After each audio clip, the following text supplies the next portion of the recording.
श्री हरि भक्ति विलास में एक सुंदर श्लोक आता है, नमो भगवते 10 हैं। यह प्रियतम आते थे ही एक आदर्श ही द्वादश है। सहवाग #प्रधान रीना। अर्थात जिनकी परम बल्लेबाज एकादशी और द्वादशी तिथि मनुष्य मात्र को संपूर्ण वांछित फल प्रदान करती है, और श्री भगवान को मैं नमस्कार करता हूँ। हरे कृष्णा। परम भगवान श्री हरि के शरीर से एक समय एक देवरे स्त्री का आविर्भाव हुआ और उसे यह वरदान दिया गया कि जो भी उसके शरणागत रहकर भगवान की साधना भक्ति करेगा, उसे परम भगवान श्री कृष्ण की शुद्ध प्रेम भक्ति और परम गंतव्य यानी उनका आध्यात्मिक धाम प्राप्त होगा। और यह देवी और कोई नहीं अपितु स्वयं एकादशी तिथि थी। एकादशी तिथि को सभी व्रतों में सर्वश्रेष्ठ माना गया है। जो भी साधक उनके शरणागत होकर प्रभु भजन करता है, उसके पूर्व जन्म के सभी पाप कर्मों का नाश होता है और उसे परम आध्यात्मिक फल की प्राप्ति होती है। प्रत्येक मास में 2 बार आने वाली ऐसी ही एक एकादशी तिथि है, कामदा एकादशी। चूंकि चैत्र मास के शुक्ल पक्ष में आती है, यह एकादशी अपने नाम को चरितार्थ करती है, यानी वह उसके पालन करने वालों की सभी मनोकामनाएं पूर्ण करती हैं। लेकिन इस एकादशी के 2 विशेष बातें भी हैं। पहली तो ये कि यह हिंदू नव वर्ष की सबसे पहली एक आदर्श है, और दूसरी ये कि इस एकादशी के अगले दिन यानी द्वादशी पर एक विशेष पर्व आता है, जिसे दमनक आरोपण द्वादशी के नाम से जाना जाता है। और इसके पीछे का इतिहास क्या है, तो आइए इस कामदा एकादशी के उपलक्ष्य में हम इसे इतिहास की भगवान श्री जगन्नाथ से जुड़ी हुई एक विशेष लीलाओं का श्रवण करते हैं। यह बात है अनेक वर्षों पूर्व की, जब जगन्नाथपुरी धाम में एक राजा राज्य करते थे। में भगवान जगन्नाथ के बड़े भक्त थे। अभी 3 ऐसा हुआ कि सुबह सुबह पुजारी ने जगन्नाथ जी के गर्भगृह के द्वार खोले तो उन्हें जगन्नाथ जी का एक वस्त्र नीचे गिरा हुआ मिला, और ये देखकर वे अत्यंत प्रसन्न हो गए, क्योंकि एक शुभ संकेत था। तो बस सभी पुजारी प्रसन्न होते हुए जगह जी के वस्त्र की भेंट राजा को देने के लिए उत्सव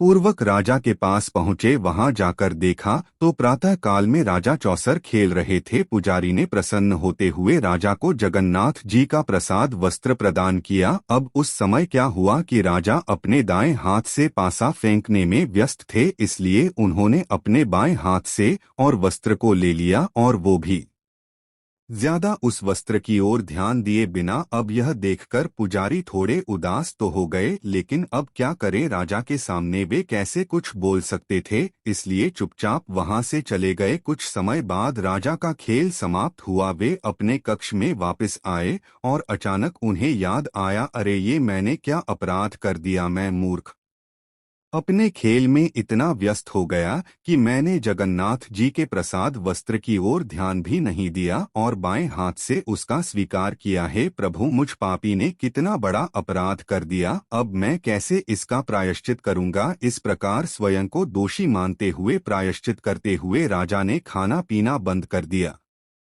न तो वे किसी से बात करते और न ही राज्य के कार्यभार में ध्यान देते। आखिर 1 सप्ताह बाद राजा ने कुछ कठोर निर्णय दिया। राजा ने सोचा, है प्रभु, मैंने अपने बाएं हाथ से आपके प्रसाद वस्त्र का स्वीकार किया और इस प्रकार एक बड़ा अपराध किया, इसलिए मेरा प्रायश्चित यही है कि मैं अपने बाएं हाथ को काट दूं। लेकिन अब अपने ही हाथ को कैसे काटा जाए, तो उन्होंने एक उपाय ढूंढ निकाला। राजा ने अपने विशेष मंत्री को बुलाया और उनसे कहा, है मंत्री, कुछ दिनों से कोई बात है जो मुझे परेशान कर रही है। जब भी मैं रात को सोने जाता हूं तो मेरी खिड़की में से एक लंबा सा हाथ आता है और वो मेरा स्पर्श करने का प्रयास करता है। यह देखकर मैं भयभीत हो जाता है और इसी कारण से पिछले कई रातों से मैं सो नहीं पाया। अपने राजा को इस प्रकार उदास देखकर मंत्री ने कहा, है राजन, आप चिंता न करें, हम अभी इस भूत को भगाने के लिए विशेषज्ञ तांत्रिकों को बुलाते हैं।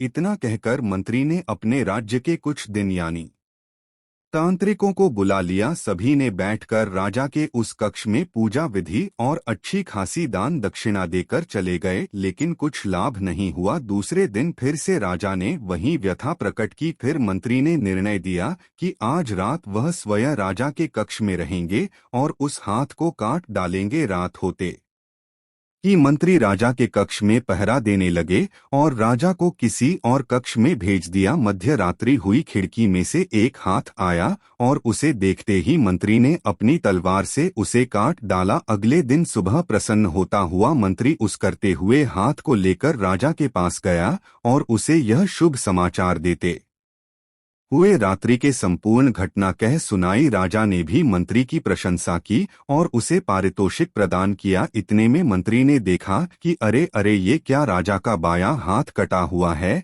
कई इसका अर्थ यह तो नहीं कि रात्रि में उसने जो हाथ काटा था और किसी का नहीं अपितु स्वयं राजा का था।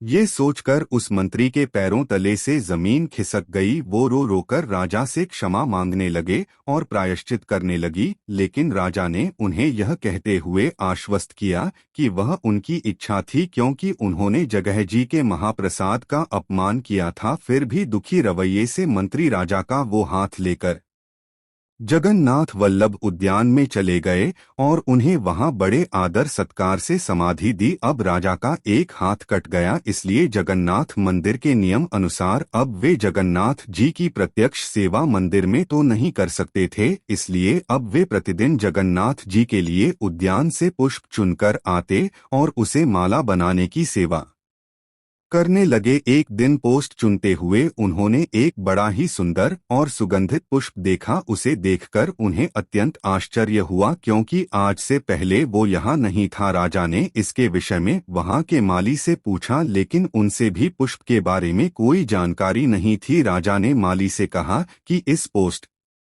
को वाले पौधे का विशेष ध्यान रखा जाए, और यह कहकर राजा चल। अब अगले दिन जब वे उस स्थान पर आए तो उस पौधे से कुछ पुष्प तोड़े गए थे। यह देखकर राजा अत्यंत क्रोधित हो गए। आखिर उनके मना करने के बाद भी किसने यह पुष्प तोड़ने की हिम्मत की। उन्होंने माली को बुलाया, लेकिन माली को भी नहीं पता था। अब राजा को यह लगने लगा कि यह माली झूठ बोल रहा है और उसी ने यह पोस्ट बटोरे हैं, इसलिए उसे दंड देना चाहिए। माली राजा से रोते हुए क्षमा याचना करता रहा, लेकिन राजा नहीं माने। उन्होंने और मालिक को बंदी बनाकर कारागृह में डाल दिया। अब माली यही सोचता रहा कि आखिर उसका अपराध किया है।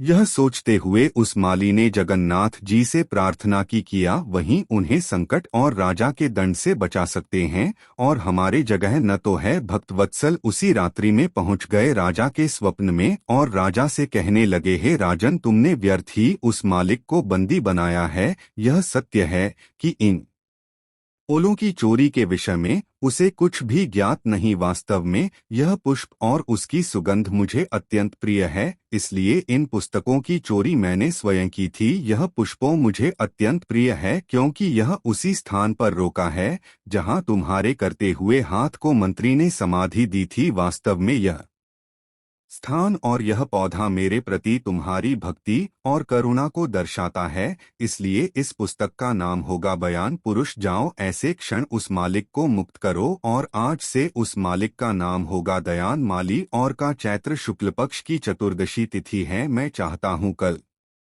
इसी दयान माली द्वारा इन्हीं पुष्पों से मेरा श्रृंगार किया जाए और इस उत्सव को प्रति वर्ष बनाया जाए, और मैं तुम्हारी भक्ति से अत्यंत प्रसन्न हूँ। तुम्हें आशीर्वाद देता हूँ कि तुम्हारा करता हुआ हाथ भी वापस आ जाएगा। इतना कहकर जगह नाजी चले गए। राजा उठे तो उनका करता हुआ हाथ वापस आ चुका था।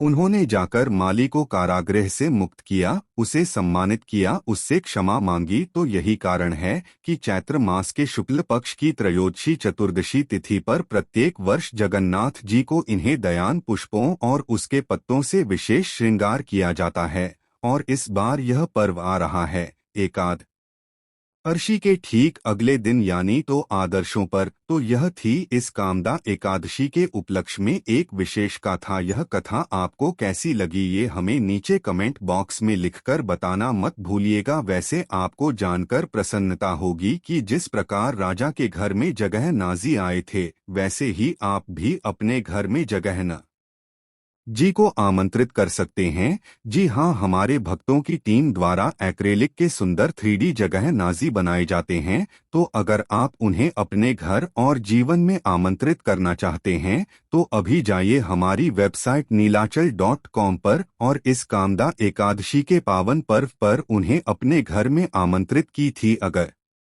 आपको हमारी टीम द्वारा वैदिक कथाओं का प्रचार प्रसार का अभियान सराहनीय लगता है और अगर इस कार्य में आप हमारा सहयोग देना चाहते हैं तो स्क्रीन पर दिए गए नंबर पर अपना आर्थिक योगदान भेज सकते हैं। अब अपने चैनल पर वेदों और पुराणों से सिर्फ प्रमाणभूत कथा और जानकारी ही प्रस्तुत करते हैं, इसलिए अगर आप इस YouTube प्लेटफॉर्म पर प्रमाणभूत इतिहास के चर्चे, वैदिक घटनाएं और कथाएं सुनना चाहते हैं तो आपके अपने चैनल उपदेश शास्त्रीय कम को याद से सब्सक्राइब कर लीजिए और नोटिफिकेशन बटन भी ऑन कर ली है। तो चलिए इस आने वाले कामदा एकादशी पर जगत के नाथ जगन्नाथ जी को अपने घर और जीवन में आमंत्रित करते हैं और इस कामदा एकादशी का सफलता पूर्वक पालन करते हैं। हरे कृष्ण।